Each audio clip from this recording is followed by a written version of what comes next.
Buenas tardes.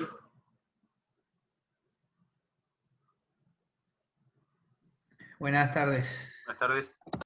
¿Cómo les va? ¿Bien? Buenas. ¿Todo bien?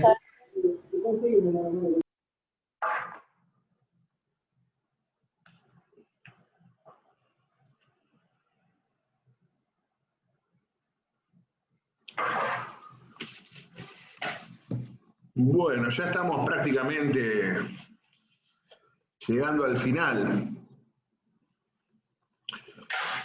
Por mi parte me quedan las últimas 3 bolillas. Con el titular, ¿por dónde andan? ¿Ya vieron la Constitución del 49? Sí, el viernes pasado. Sí, lo vimos ya. Perfecto, entonces viene perfecto para la parte que tenemos que ver hoy, porque precisamente hoy nos toca ver el peronismo. Ustedes ya tienen vista la reforma del 49, eso es muy bueno para entender algunas cosas que tenemos que dar hoy. ¿Qué les iba a decir? Ya prácticamente nos quedan estas 3 bolillas, creo que estamos bien de tiempo, 3 bolillas para 5 clases, creo que estamos bien con los tiempos.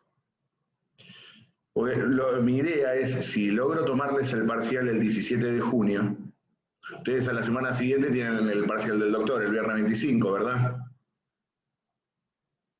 Mi idea es el miércoles previo, que sería 23, hacer una clase, darles una clase yo con los temas del titular.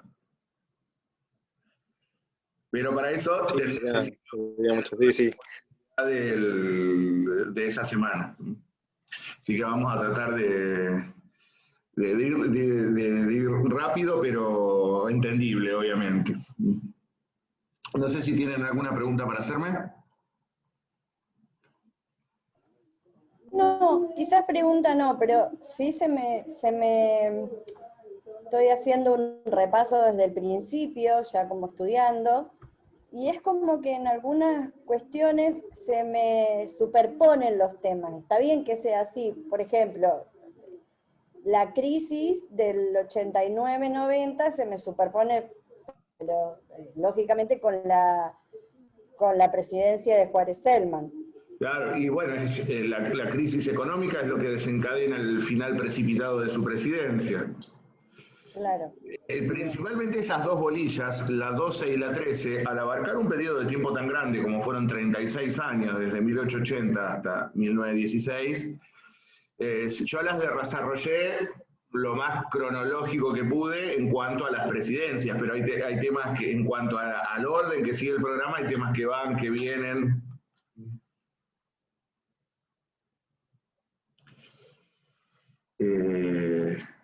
Lo central de esas bolillas es la cuestión del sufragio y de los partidos políticos. Lo más trascendental. Y tienen allí la reforma constitucional del año 98. Recuerden que ustedes tienen cargados los PowerPoint que yo uso de clase para guiarse para el estudio. Sobre todo esa bolilla que es tan abarcativa en cuanto a... inclusive antes era una sola bolilla, ahora son 2, la tenemos fragmentada. ¿Alguna otra cuestión que me quieran mencionar?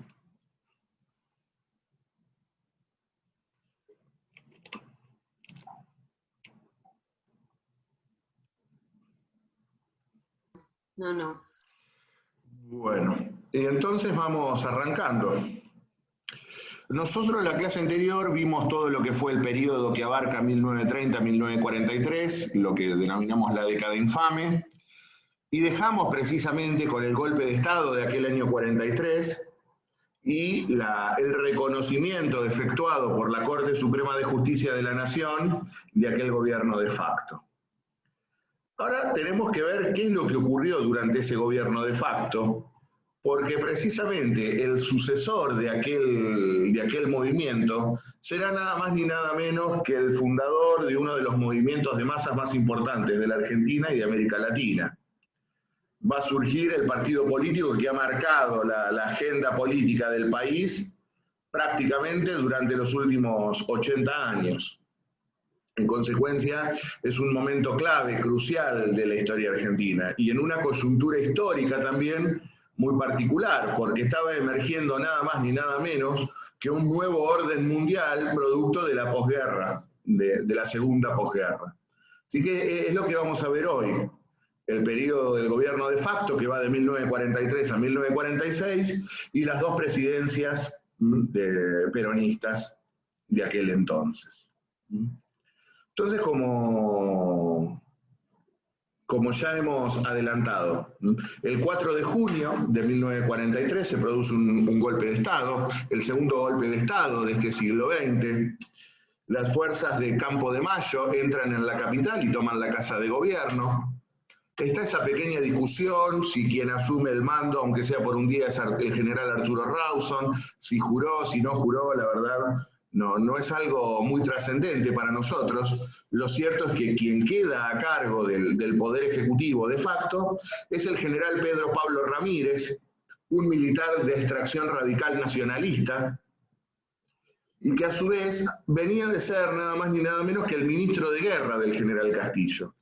Ministro de Guerra que había abandonado su cargo como consecuencia de que había coqueteado con el radicalismo para ser candidato a las elecciones presidenciales que se tendrían que haber llevado a cabo a finales de aquel año 43, cuestión que cayó muy mal en el seno del presidente, le termina pidiendo la renuncia, y como hemos visto, el 4 de junio, el día que la Convención Nacional del Partido Demócrata Nacional, lo que denominamos vulgarmente el Partido Conservador, cuando iba a proclamar la candidatura de Robustiano Patrón Costas, el ungido por Castillo para ser candidato a presidente por el oficialismo, por la concordancia, los sectores nacionalistas del ejército dan el golpe de Estado.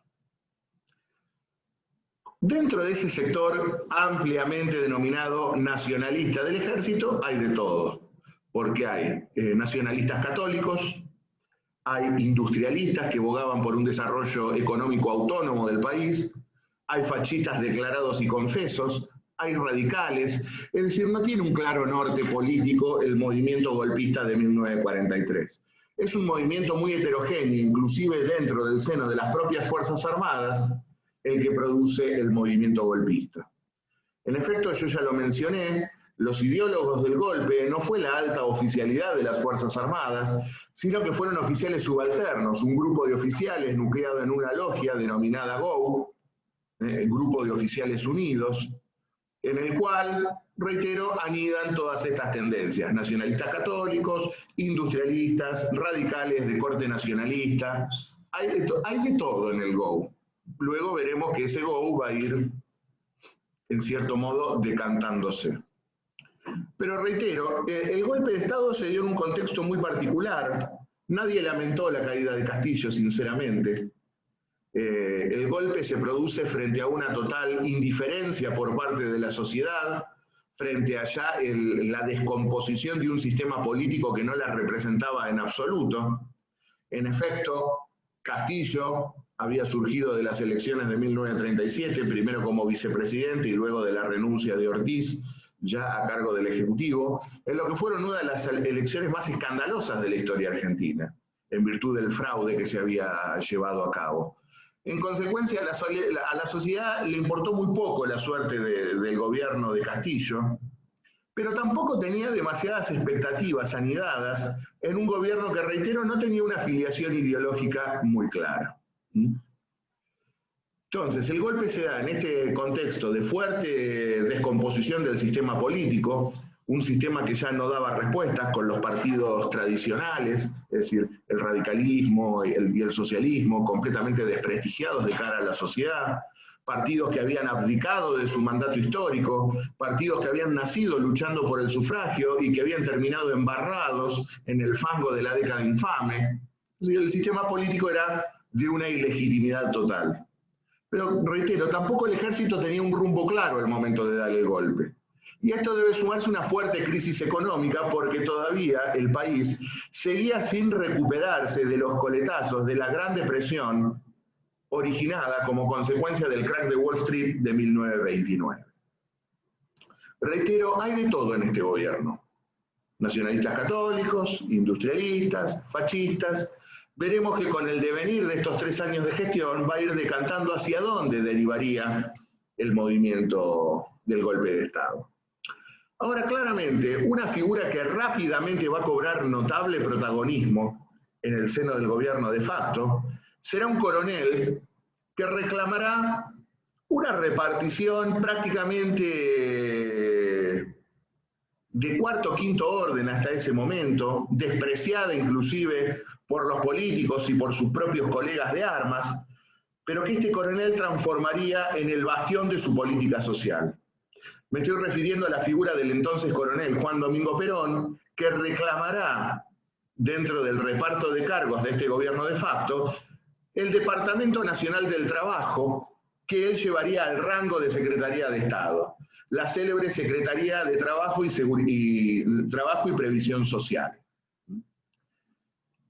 Este cargo de Secretario de Trabajo y Previsión Social generó, en primer lugar, que tuviera lazos privilegiados con un sindicalismo que estaba renovándose, producto de una realidad social diferente a la que habíamos visto cuando surge el movimiento obrero en la Argentina a principios del siglo XX. Nosotros habíamos visto que a comienzos del siglo XX, la clase obrera argentina, el proletariado argentino, era en su mayoría inmigrante, y que traía consigo todo ese bagaje ideológico de sus países de orígenes, de sus países de origen. Como digo yo, nuestros abuelos anarquistas, tendencias anarquistas, socialistas, sindicalistas puras.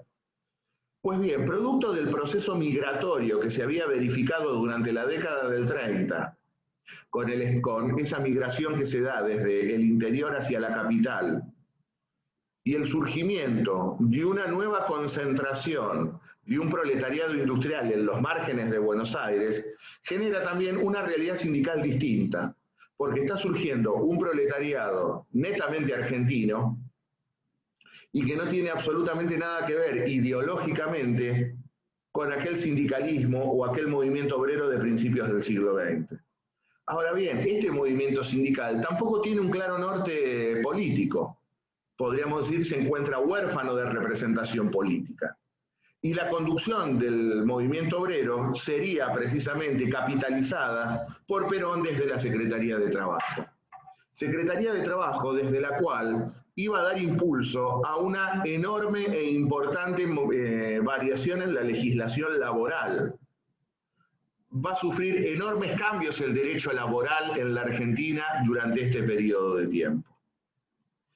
Y del mismo modo que a través de la Secretaría de Trabajo y Previsión Social edificó un vínculo privilegiado con la clase trabajadora, fue muy hábil el coronel también para escalar posiciones en el seno del gobierno de facto, puesto que luego de que en enero de 1944 renunciase el general Ramírez y con el advenimiento de Delmiro Farrell como presidente de facto, Perón, además de ser secretario de Trabajo, tendría en sus manos también el Ministerio de Guerra, la cartera de guerra, con la cual tenía la conducción política de las Fuerzas Armadas, y a su vez también ostentaría el cargo de vicepresidente de facto, con lo cual prácticamente todos los resortes de la administración pública estaban en sus manos en ese momento. Y reitero, desde la Secretaría llevaría a cabo una frondosa tarea en materia de legislación social. Aquí tienen, reitero, luego de la ruptura de relaciones con Alemania en febrero de 1944, había renunciado el general Ramírez, lo reemplaza Farrell, y con Farrell aquí es donde efectivamente Perón va a terminar de edificar todo su poder. Es designado ministro de Guerra y el 7 de julio, como les pongo allí, sería vicepresidente de facto. Con un pequeño detalle, como no sé si lo mencioné ya, pero Farrell era un tipo que le gustaba laburar muy poco, se la pasaba jugando al golf en Mar del Plata, en consecuencia quien verdaderamente manejaría los hilos del gobierno sería efectivamente el coronel Perón.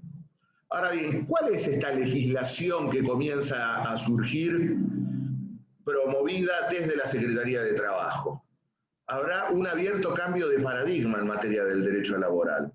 En primer lugar, la convocatoria a sindicatos y a su vez empleadores, ¿para qué? Para algo inédito hasta ese momento en la vida política argentina, la concertación de convenios colectivos del trabajo. Ustedes cuando den derecho laboral verán que toda la pirámide jurídica que ustedes les van a machacar en Introducción al Derecho en adelante, verán que en el derecho laboral las fuentes son completamente distintas. En el marco del derecho laboral, la principal fuente normativa no será la ley, sino el convenio colectivo. El convenio colectivo es prácticamente la ley suprema para el trabajador en su rubro de actividad. Pues bien, la concertación de convenios colectivos de trabajo comienza a producirse en serie durante este momento. Y fíjense los datos estadísticos que allí les marco. Se firmaron 123 convenios colectivos en aquel año 44 que abarcaron a 1.400.000 obreros, lo que aumentó a una cifra de 347 convenios en el año 45 que abarcaron casi a 2.200.000 obreros. Es decir, prácticamente teníamos 3,5 millones de obreros que ahora estaban en una situación completamente blanqueada, laboralmente hablando, y amparados por un convenio colectivo, algo que hasta ese momento había sido impensado. Pero a su vez también hay otras normativas de carácter trascendente. La más importante de ellas, la que más significación tuvo, sobre todo por la realidad socioeconómica argentina, y un país basado en un modelo agroexportador, como hemos visto, fue la sanción el 18 de noviembre del año 44 del célebre Estatuto del Peón de Campo, que reguló por primera vez los derechos de los empleados rurales. También se estableció el cuerpo normativo que reguló las indemnizaciones por despido arbitrario, que antes habían sido parcializadas según el rubro de actividad y ahora se incorpora como un derecho laboral generalizado. También se dictan estatutos para numerosas profesiones, como la de periodistas. Se crean los colegios profesionales, entre ellos los colegios de abogados, surgen en esta época también. Numerosos hospitales policlínicos que o estaban vinculados a los sindicatos o directamente desde el Ministerio de Salud. A su vez también se fomenta notablemente la educación técnica a efectos de darle formación escolar a la clase trabajadora, e inclusive toda esta legislación laboral llega a tener un fuero especializado en el Poder Judicial. Hasta ese momento, las relaciones laborales, los conflictos en las relaciones laborales eran competencia de la justicia civil y comercial, con lo cual el trabajo era visto desde los aspectos del derecho privado. El trabajo era una mercancía, si se quiere, y estaba regulado por la vieja locación de servicios del Código Civil. Pues bien, con el dictado de toda esta numerosa legislación laboral, se creó un fuero especializado en derecho del trabajo, que era el encargado, precisamente, de solucionar los conflictos entre empleadores y empleados. No obstante ello, este fuero laboral, que es creado en el mes de noviembre del año 44, no pudo entrar en funciones porque la Corte Suprema de Justicia de la Nación se negó a ponerlo en funcionamiento. La Corte vigente hasta ese momento era tan retrógrada que no podía concebir la idea de un cuerpo normativo distinto al que se venía aplicando y con jueces especializados en la materia.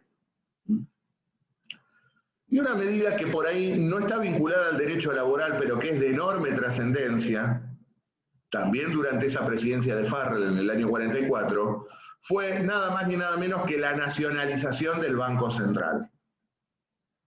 Lo que permitió que la política crediticia, la regulación del tipo de cambio y las divisas estuvieran en manos del Estado Nacional y no de un ente sin control por parte del Estado, como era aquel viejo Banco Central edificado por Previs y Pinedo en la década de 1930. Como verán, toda esta legislación motivó que rápidamente este coronel del ejército comenzara a ser bien visto por la clase obrera y comenzara también a tener el enorme apoyo de la dirigencia sindical, porque en este sentido el poder político de ambos fue creciendo. Los sindicatos comenzaron a hacerse fuertes con esta negociación de convenios colectivos y el surgimiento de enormes derechos laborales. Y del mismo modo que el secretario de Trabajo, que le había dado impulso a toda esa política laboral, se veía fortalecido por el apoyo sindical y el apoyo obrero. Sin embargo, no todos veían con mucha simpatía esta labor llevada a cabo por el coronel Perón. Principalmente en los sectores tradicionales de la economía argentina y también en los sectores liberales del ejército, que rápidamente comenzarán a oponerse a este popular coronel. A su vez también, Perón, como ministro de Guerra, si ustedes recuerdan, fue uno de los primeros en concebir la idea de cómo debía insertarse la Argentina en el mundo de posguerra. Perdón que vuelva. ¿Qué competencia tenía la Corte Suprema para oponerse a esos tribunales? La Corte Suprema es la que tiene la superintendencia sobre todo el Poder Judicial. Ah, ok.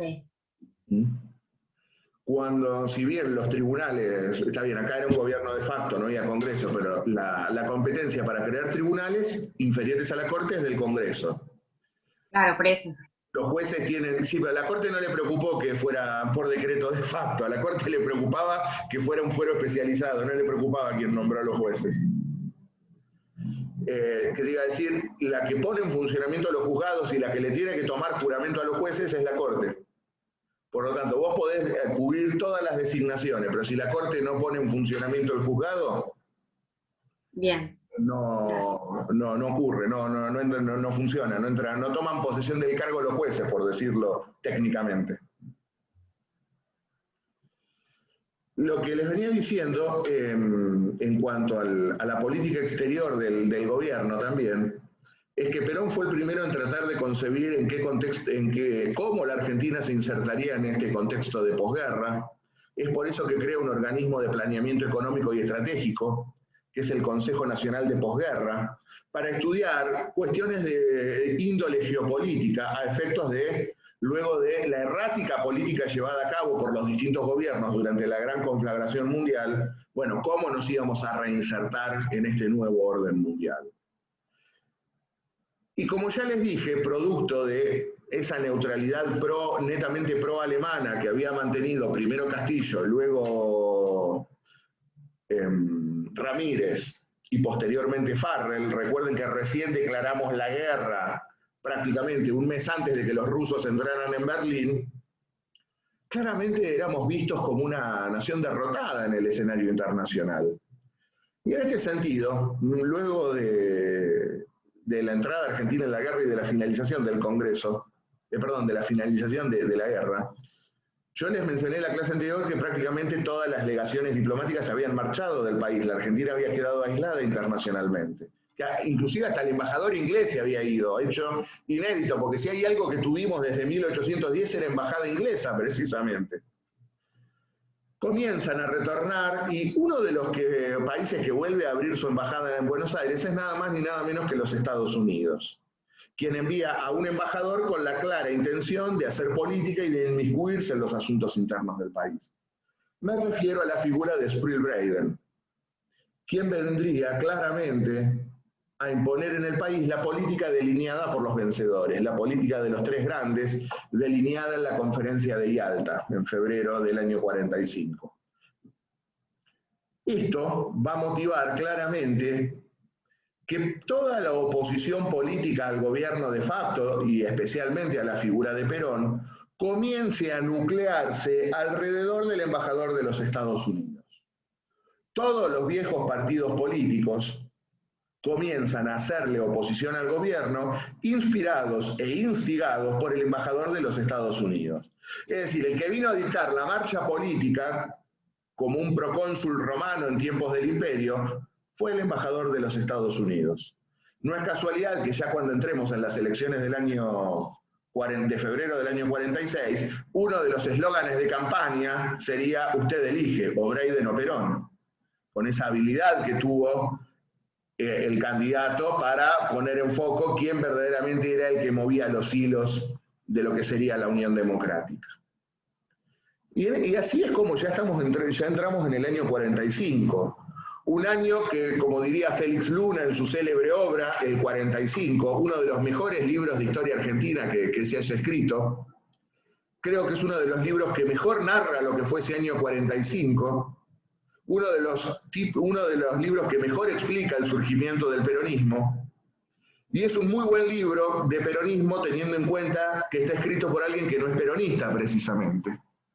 Debe ser una de las pocas oportunidades en las cuales Félix Luna se despojó de cualquier tipo de antiojera ideológica y se puso a hacer historia en serio verdaderamente. Es un muy buen libro el año 45.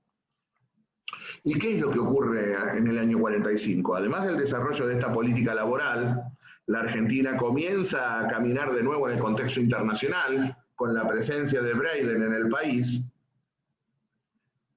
y también comienza a presionarse para una salida electoral. Quien comienza a presionar por la salida electoral son los partidos tradicionales, reitero, abrazados al embajador de los Estados Unidos. Porque entre junio y septiembre del año 45, Breiden se dedicó a alentar, a conformar una gran coalición formada por todas las fuerzas liberales y aliadófilas.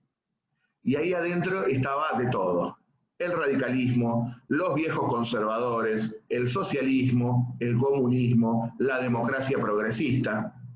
Y claramente lo que pretende Breiden es, en el marco de la política doméstica, reproducir el esquema de aliados, proaliados y proeje que se había dado durante la Segunda Guerra. De un lado los partidos aliadófilos y del otro lado el eje fascista. Con esto, claramente, la pretensión del embajador de los Estados Unidos era hacer ver al gobierno de facto y a quien sería su heredero político, el coronel Perón, claramente en el bando derrotado en la Segunda Guerra. Y en este sentido, esta oposición comienza a fortalecerse amparada en el paraguas de la embajada y producirá en el mes de septiembre de 1945 la célebre Marcha de la Constitución y de la Libertad, organizada por la Junta de Coordinación Democrática, pidiendo primero por el traspaso del gobierno a la Corte Suprema de Justicia y la urgente convocatoria a elecciones.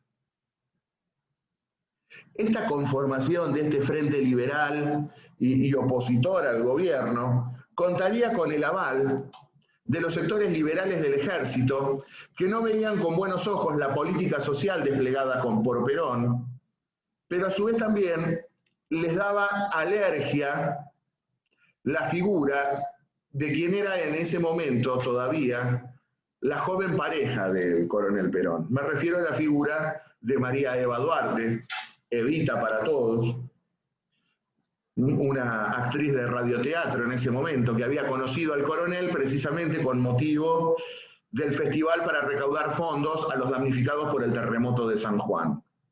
Fue amor a primera vista, sostienen algunos, y Evita ya estaba destinada a convertirse en unos símbolos de este movimiento que estaba en ciernes, que estaba a punto de surgir.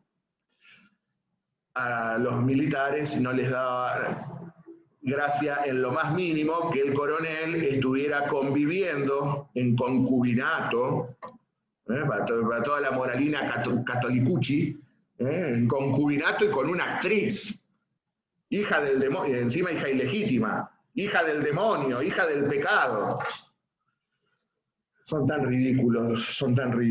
Pero bueno, lo cierto es que estos sectores presionan al gobierno de Farrell para que destituya a Perón.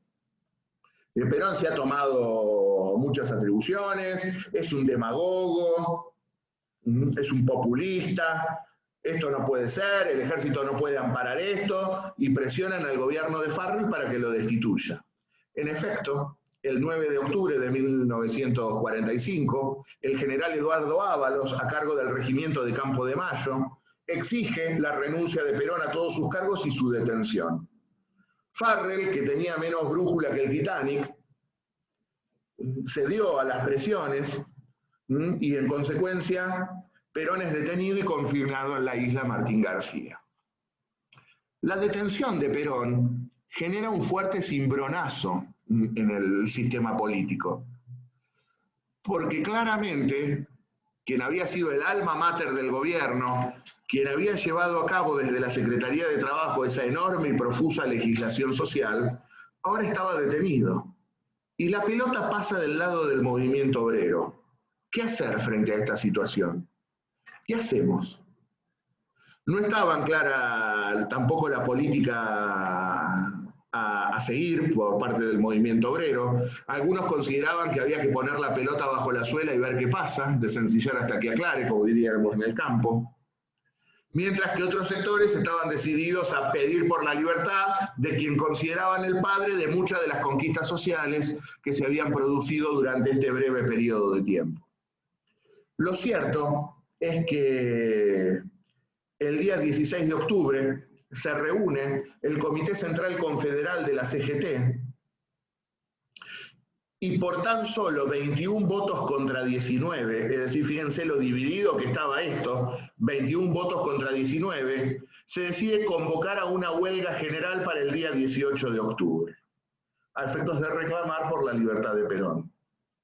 Sin embargo, como digo siempre, la conducción de los sindicatos se vio completamente desbordada por las bases, quienes lentamente, desde las primeras horas del 17 de octubre de 1945, principalmente de las zonas de lo que hoy denominamos el conurbano bonaerense, cruzan los distintos puentes que comunican la capital con la provincia y comienzan a marchar hacia la Plaza de Mayo.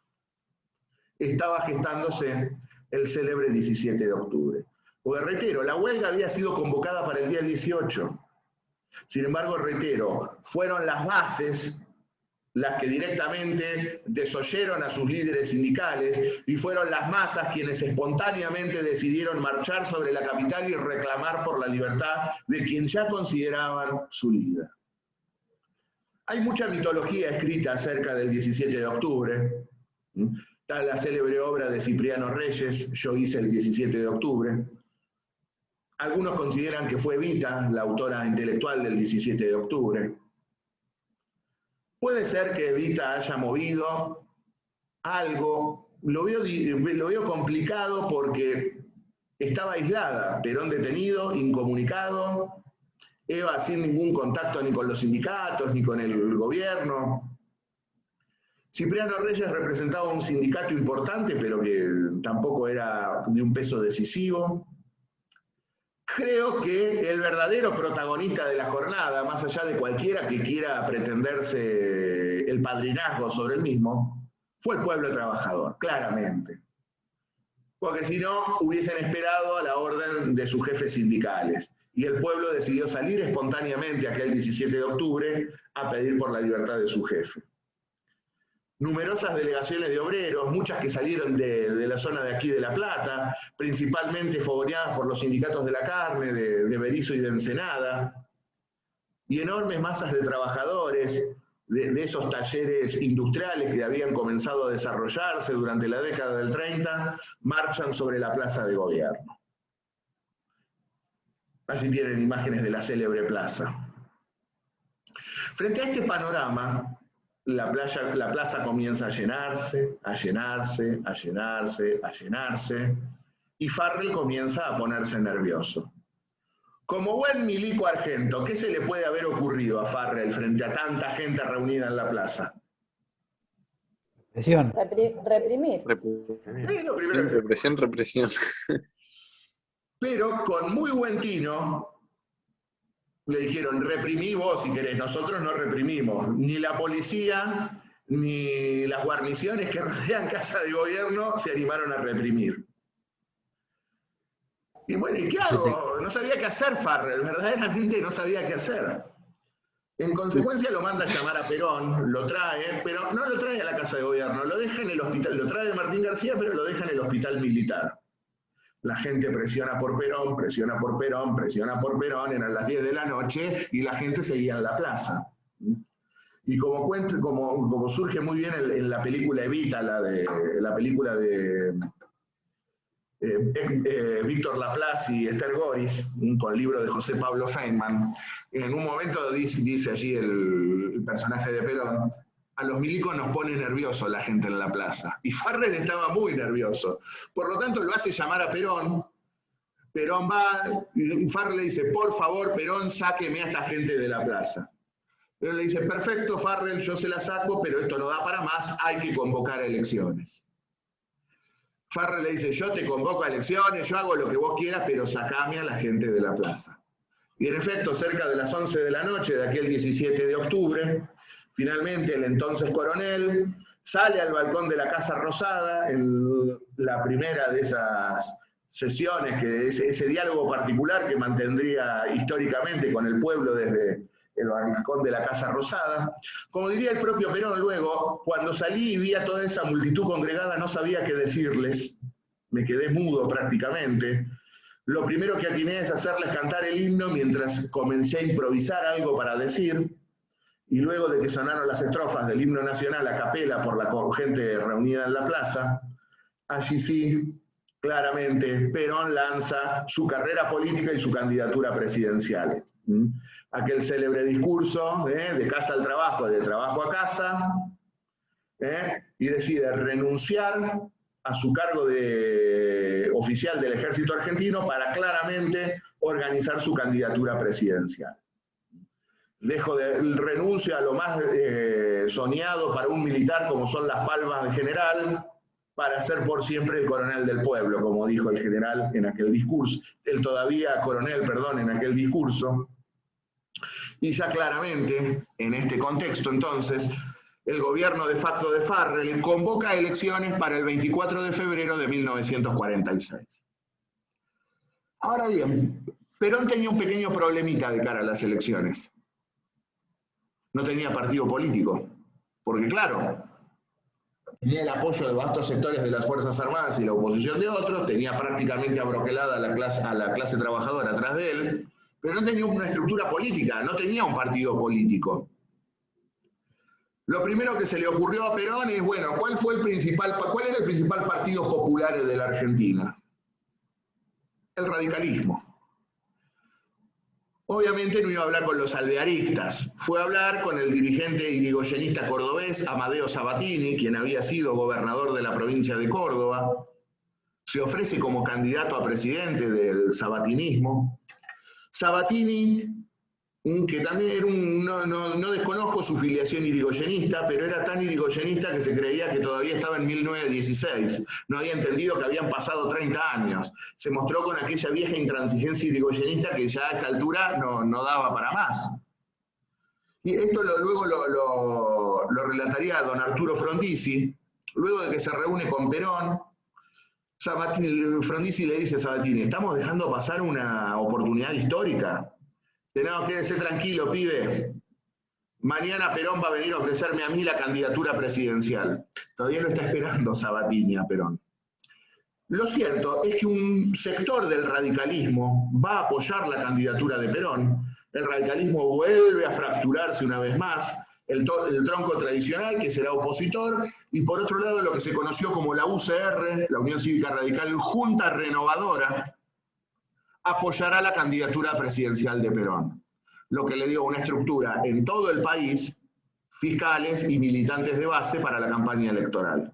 Es decir, la UCR Junta Renovadora es quien le dio la mayor parte de la estructura a Perón para las elecciones que se avisoraban. Mientras tanto, sobre la base de los sindicatos de la carne de Berisso y de Ensenada, Cipriano Reyes y el telefónico Luis Gay crearían el Partido Laborista, un partido de corte de extracción sindical, horizontal, democrático, basado en el molde del laborismo inglés. También le daría el apoyo a Perón en las elecciones del 46, y un grupo de caudillos conservadores, medio populistas de la provincia de Buenos Aires, que se denominó Partido Independiente, también apoyaron la candidatura de Perón. Estas tres fuerzas políticas fueron quienes apoyaron la candidatura de Perón para las elecciones de 1946. Allí lo tienen. Un sector de la Unión Cívica Radical, la UCR Junta Renovadora, el Partido Laborista y el Partido Independiente. Mientras tanto, la oposición se iba a congregar en la Unión Democrática, una coalición integrada por el radicalismo, tronco tradicional, el Partido Social